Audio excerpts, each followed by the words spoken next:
हम कर रहे हैं unit number 1 matrices and determinants. और आज हमने जो टॉपिक करना है it is additive identity of a matrix. अच्छा, जब हम सेट ऑफ रियल नंबर्स की बात करते हैं तो हमें पता है कि सेट ऑफ रियल नंबर्स में हमारे पास एडिटिव आइडेंटिटी होती है, और वो एडिटिव आइडेंटिटी क्या है? ज़ीरो है। क्योंकि ज़ीरो एक ऐसा नंबर है जिसको किसी भी दूसरे नंबर के साथ ऐड किया जाए तो हमारे पास आंसर वही नंबर आ जाता है। और आप उस एडिटिव आइडेंटिटी को इस फॉर्म में लिखते हैं कि कोई एक नंबर है, सपोज दैट ए, और ए बिलोंग कर रहा है सेट ऑफ रियल नंबर्स के साथ, उसमें ज़ीरो ऐड किया जाए तो वही नंबर दोबारा आ जाएगा। ठीक है, और ये हमारे पास इक्वेशन इस तरह से बन जाएगी। यहाँ पे हम कहते हैं ज़ीरो इज़ एडिटिव आइडेंटिटी। ठीक है, for all A belongs to R, सारे के सारे रियल नंबर्स के लिए ज़ीरो हमारे पास एडिटिव आइडेंटिटी है। अब आप इसी चीज़ को कंपेयर कर लें मैट्रिसेस के केस में। सपोज करते हैं हमारे पास कि कोई एक मैट्रिक्स है ए, ठीक है, उसमें हमने ऐड किया नल मैट्रिक्स, हमारे पास मैट्रिक्स ए ही दोबारा आ जाएगी। और अगर हम नल मैट्रिक्स को पहले लिखते हैं और मैट्रिक्स ए को बाद में लिखते हैं तो तब भी हमारे पास सोल्यूशन यही आ जाएगा।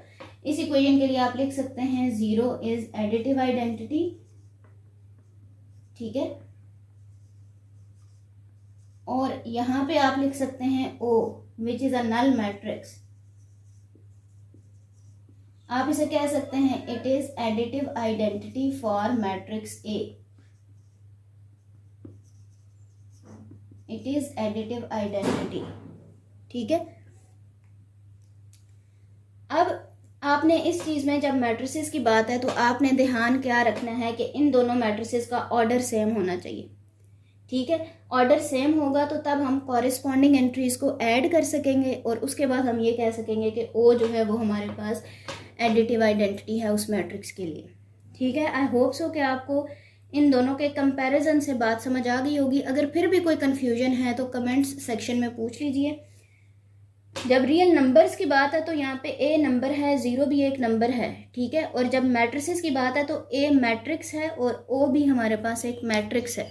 ठीक है, और यहाँ पे ओ नल मैट्रिक्स है और ये एडिटिव आइडेंटिटी है किसी भी दूसरे मैट्रिक्स के लिए। ठीक है, अब हम इसको एक एग्जाम्पल के ज़रिए सॉल्व करते हैं, और अगर फिर भी आपको कोई चीज़ समझ नहीं आ रही है तो आप कमेंट सेक्शन में लाजमी पूछ लें। सपोज दैट मेरे पास एक मैट्रिक्स है ए जो कि 2x2 ऑर्डर किया और इसकी एंट्रीज हैं 1, 2, 3 एंड 5। ठीक है, और ओ मेरे पास एक मैट्रिक्स है जो कि नल मैट्रिक्स है। अब इसका ऑर्डर 2x2 है तो ओ का ऑर्डर भी यही होना चाहिए ताकि कॉरेस्पॉन्डिंग एंट्रीज को हम ऐड कर सके और उसके बाद सोल्यूशन को लिख सके। तो अब आप यहाँ पे लिख लें A plus O. It means that कि आपने ए मैट्रिक्स को पहले लिखना है, उसके बाद आपने ओ मैट्रिक्स को लिखना है, दोनों को ऐड कर दिया तो सोल्यूशन आपके पास ए मैट्रिक्स दोबारा से आ जाएगी। ठीक है, अब आप राइट हैंड साइड जो थी इक्वेशन की उसको ले लें। पहले आप ओ मैट्रिक्स लिखें, उसके बाद आप दूसरे वाली मैट्रिक्स लिखें तो आपके पास ए मैट्रिक्स आ जाएगी। अब आप यहाँ पे क्या कह सकते हैं? O is an additive identity for matrix A. ठीक है, अच्छा, नेक्स्ट जो हमारा टॉपिक है it is additive inverse. Additive inverse किस तरह का होना चाहिए?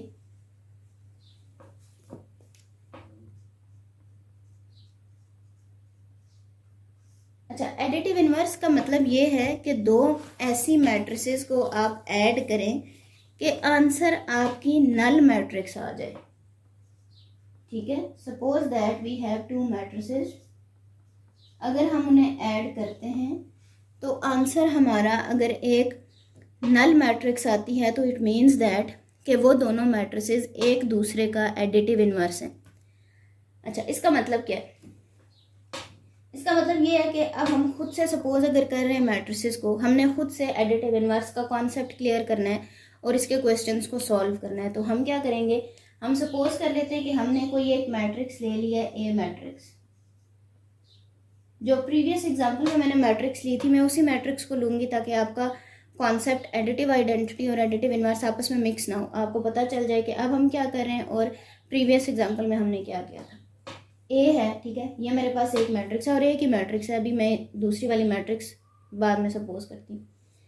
अच्छा जी, ए मैट्रिक्स है, इसके साथ कौन सी ऐसी मैट्रिक्स ऐड हो के आंसर हमारे पास नल मैट्रिक्स आ जाए। आंसर हमारे पास आना चाहिए ये वाला, ठीक है, आंसर 0 आना चाहिए। 1 में क्या ऐड हो कि आंसर 0 आ जाए। अगर मैं करूँ 1 - 1, ठीक है, तो 1 और 1 कैंसिल होके आंसर 0 आ सकता है। अगर 2 में से मैं 2 को माइनस कर दूँ, 2 - 2, तब आंसर 0 आ सकता है। 3 में अगर 3 माइनस कर दूं तब 0 आएगा, और 5 में से 5 माइनस कर दूं तो तब आंसर 0 आएगा। ऐसी बात है ना। अब आप क्या कर लें, हमने क्या करना है, ऐड करना है। आप इसको इस तरह से लिखें, इस इक्वेशन को a प्लस इंटू माइनस ए। अब देखती हूँ मैं कि अगर मैं इसको इस तरह से करती हूँ तो सोल्यूशन क्या आता है। ठीक है, यहाँ पे लगा दें आप प्लस का साइन। और मैंने आपको ये बताया था कि जब भी आप -a करते हैं, ठीक है, तो जो मैट्रिक्स है उसकी सारी एंट्रीज के साइन चेंज हो जाते हैं। तो यहाँ पे आ जाएगा -1 -2 -3 -5। अब आप इसको सिंपली सॉल्व कर लें, ठीक है। अब आप देखें कि आपके पास सोल्यूशन क्या आ गई है, एक नल मैट्रिक्स आ गई है। इसका मतलब क्या है, इसका मतलब क्या है कि a का एडिटिव इनवर्स है -a और -a का एडिटिव इनवर्स है a, ठीक है। जब हम एडिटिव इनवर्स के लिए इस इक्वेशन की बात कर रहे हैं तो a is an additive inverse of b, b is an additive inverse of a। दोनों मैट्रिसेस एक दूसरे का एडिटिव इनवर्स है, क्योंकि उन दोनों को ऐड करने के बाद हमारे पास एक नल मैट्रिक्स आई है। बात समझ आ गई। अब मैं आपको एक और एग्जांपल के ज़रिए इस टॉपिक को समझाती हूँ। अगर फिर भी कोई प्रॉब्लम है तो पूछ लीजिए, ठीक है। मैंने सपोज किया है ए मैट्रिक्स है मेरे पास ऑर्डर 3/3 की, ठीक है। उसकी एंट्रीज क्या हैं, 1 0 3 1 0 3 2 - 1 and 1 1 - 2 0, ठीक है। अब मैं सपोज कर रही हूँ बी को मैं ले लेती हूँ -a, ठीक है। -a ले लिया तो इसका मतलब है कि इस मैट्रिक्स की सारी एंट्रीज के साइन चेंज हो जाएंगे। यहाँ पे मेरे पास आ जाएगा -1 -2 -1 0 1 2 -3 -1 0, ठीक है। अब मैं करती हूँ a प्लस b, 1 0 3 2 - 1 1 1 - 2 0, और फिर मैंने प्लस कर लिया बी वाली मैट्रिक्स -1 -2 -1 0 1 2 -3 -1 0। तो अब आप देख लीजिए कि सारी वैल्यूज में आंसर हमारे पास आ जाएगा एक नल मैट्रिक्स जिसका ऑर्डर 3/3 ही होगा। बात आ रही है आप लोगों को समझ।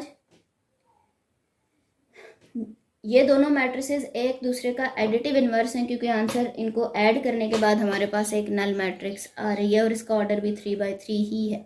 अब जो इक्वेशन की दूसरी साइड थी b प्लस a, उसको अब हम देख लेते हैं। a प्लस b तो हमने कर लिया। अब आप लोग देखें कि हमारे पास b मैट्रिक्स ये थी, तो अब हम करते हैं b प्लस a, -1 0 -3 -2 1 -1 -1 2 0, और अब हम इसमें प्लस करेंगे a मैट्रिक्स को 1 0 3 2 - 1 1 1 - 2 0। इसको ऐड करने के बाद भी आपके पास सोल्यूशन में आ जाएगी एक नल मैट्रिक्स जिसका ऑर्डर 3/3 होगा। सो हम लिख सकते हैं a plus b is equals to null matrix that is equals to b plus a, ठीक है।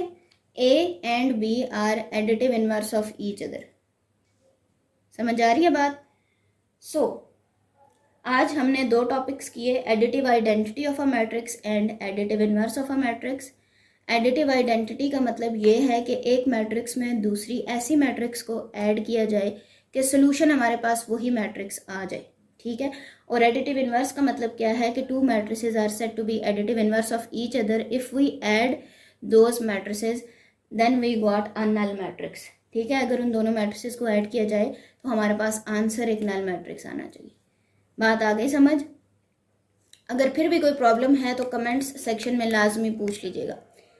Unit number 1 matrices and determinants जो कि ग्रेड 9 का है, इसका सोल्यूशन हम लोग कर रहे हैं और इसकी प्रीवियस एक्सरसाइजेज और बेसिक जो इंट्रोडक्शन था उसके अलावा कुछ और टॉपिक्स वो प्रीवियस वीडियोस में मैंने डिस्कस किए हैं। अगर आप लोगों ने वो वीडियोस नहीं देखी तो इस वीडियो की डिस्क्रिप्शन में आपको मिल जाएंगी या आप लोग चैनल विजिट कर सकते हैं। और अगर आपको आज की वीडियो पसंद आई तो चैनल को सब्सक्राइब कर लीजिए, लाइक कर दीजिएगा वीडियो को और शेयर कर दीजिएगा और अपनी राय का इजहार ज़रूर कीजिएगा, क्योंकि मेरे लिए ये चीज़ बहुत ज़्यादा बेनिफिशियल है अपनी नेक्स्ट वीडियोस को बनाने के लिए, क्योंकि आप लोगों का रिस्पांस मुझे ये बताएगा कि मुझे अपनी नेक्स्ट वीडियोस को किस तरह से बनाना है। अगर आपको इस वीडियो में कुछ लग रहा है, कोई प्रॉब्लम है, कोई मसला है, तो आप वो ज़रूर कमेंट सेक्शन में बताइए। सो मिलते हैं नेक्स्ट वीडियो में। अल्लाह हाफिज़।